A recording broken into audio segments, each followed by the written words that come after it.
চাকরিহারাদের একাংশ একেবারে চাকরিহারারা তারা এসএসসি ভবনের সামনে অবস্থান বিক্ষোভ করছেন। অন্যদিকে আজকে শিক্ষামন্ত্রী ব্রাত্য বসুর সঙ্গে বৈঠকও রয়েছে চাকরিহারাদের একাংশের। এবং এরই পাশাপাশি আরো একটি ছবি আপনাদের সামনে রাখবো, রবীন্দ্র ভারতী বিশ্ববিদ্যালয়, যেখানে এই চাকরিহারাদের সমর্থন করার জন্য রবীন্দ্র ভারতী বিশ্ববিদ্যালয়ের অধ্যাপকরা তারা কালো ব্যাজ পরে প্রতিবাদ জানাচ্ছেন। এই মুহূর্তে আমার সঙ্গে আমাদের চার প্রতিনিধি রয়েছেন, অরিত্রিক ভট্টাচার্য, ব্রতদীপ ভট্টাচার্য, কৃষ্ণেন্দু অধিকারী এবং প্রকাশ সিনহা রয়েছেন আমাদের সঙ্গে। প্রথমেই যাব প্রকাশের কাছে। প্রকাশ,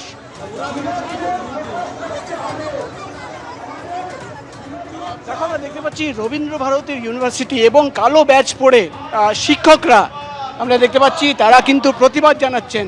রবীন্দ্র ভারতী শিক্ষক সমিতি এবং শিক্ষকরা কিন্তু আজকে রবীন্দ্র ভারতী ক্যাম্পাসের ভেতরে তারা কিন্তু প্রতিবাদ জানাচ্ছেন এবং প্রত্যেকেই তুমি দেখতে পাচ্ছ কালো ব্যাজ পরে, অর্থাৎ শিক্ষকদের ওপরে যেভাবে লাঠিচার্জ করা হলো, যেভাবে লাথি মারা হলো, পেছনের ব্যানার তুমি যদি দেখো সেই ছবি যে একজন পুলিশ কর্মী লাথি মারছে এবং যে ঘটনা ঘটেছিল তার বিরুদ্ধেই, তাই প্রতিবাদেই কিন্তু আজকে কালো ব্যাজ পরে রবীন্দ্র ভারতী ইউনিভার্সিটির শিক্ষকরা তারা কিন্তু একদম ক্যাম্পাসের ভেতরে তারা কিন্তু প্রতিবাদ জানাচ্ছেন।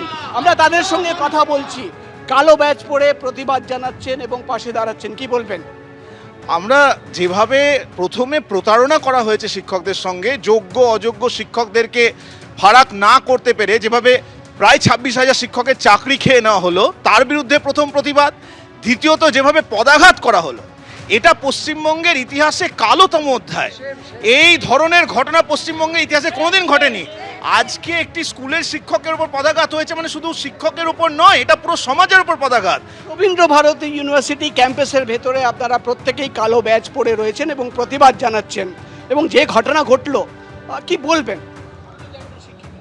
আমরা মর্মাহত, আমাদের আর কিছু ভাষা নেই যে একজন শিক্ষককে এইভাবে পুলিশ মারতে পারে। এটা মারতে পারে। বাচ্চাগুলো কি শিখলো? আমাদের যে স্কুলের ছেলে মেয়ে তারা কি শিখছে?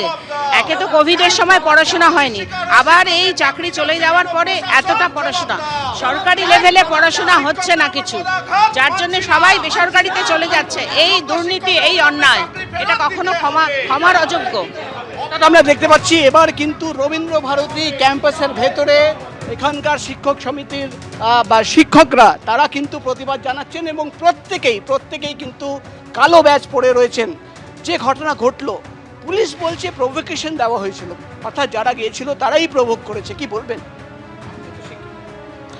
আমার এই বিষয়ে খুব খারাপ লাগছে যে এটা কী করে হয়। সবার নিয়োগপত্র থাকতেও এইভাবে যারা যোগ্য অযোগ্যর বিচার বিবেচনা না করে এতজনের চাকরি গেল, তাদের একেবারেই ভাবা হলো না তাদের ভবিষ্যৎ নিয়ে, তাদের জীবন নিয়ে।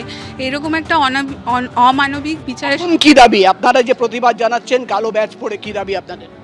তাদের অবিলম্বে চাকরিতে ফেরানোর দাবি আমাদের। আর এইভাবে শিক্ষা ক্ষেত্রটাকে, শিক্ষা প্রতিষ্ঠান, শিক্ষার মান সমস্ত কিছু কমিয়ে দেওয়া হচ্ছে, এইগুলো বন্ধ হওয়া দরকার। শিক্ষা নিয়ে রাজনীতি বন্ধ হওয়া দরকার। শিক্ষা নিয়ে রাজনীতি বন্ধ হোক। এবার কিন্তু সেই প্রতিবাদ এসএসসি ভবন বা বিকাশ ভবনে নয়, আমরা দেখতে পাচ্ছি রবীন্দ্র ভারতী ইউনিভার্সিটি, সেই ইউনিভার্সিটির শিক্ষকরা তারা কিন্তু এবার প্রতিবাদ জানাচ্ছেন। দাবি কি?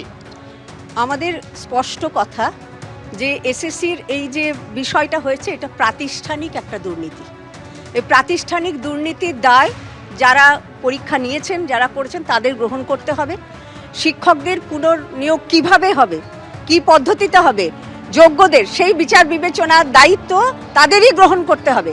এবং সমস্ত শিক্ষক সমাজের ওপর কালকে যে কালো দিন নেমে এসেছে, যে পদাঘাত হয়েছে, যে লাঠিচার্জ হয়েছে এবং যে সমস্ত মামলা হয়েছে শিক্ষকদের বিরুদ্ধে কালকের ঘটনার জন্য, অবিলম্বে তা প্রত্যাহার করতে হবে। আমরা দেখতে পাচ্ছি পেছনের যে ব্যানার আপনারা লাগিয়েছেন, তুমি দেখতে পাচ্ছ সেই ছবি, একজন পুলিশ কর্মী যেভাবে লাথি মারছে এবং যেভাবে লাঠি চার্জ করা হচ্ছে, প্রত্যেকেই কিন্তু এখানে সেম বলে সেই ঘটনার প্রতিবাদ। অর্থাৎ এবার কিন্তু সেই প্রতিবাদ শুধুমাত্র এসএসসি ভবন বা বিকাশ ভবন নয়, এবার কিন্তু বিভিন্ন জায়গায় ছড়িয়ে পড়ছে। এবার এইভাবেই কিন্তু আমরা দেখতে পাচ্ছি রবীন্দ্র ভারতী ইউনিভার্সিটি, সেখানকার শিক্ষকরা শিক্ষিকারা তারা কিন্তু প্রতিবাদ জানাচ্ছেন।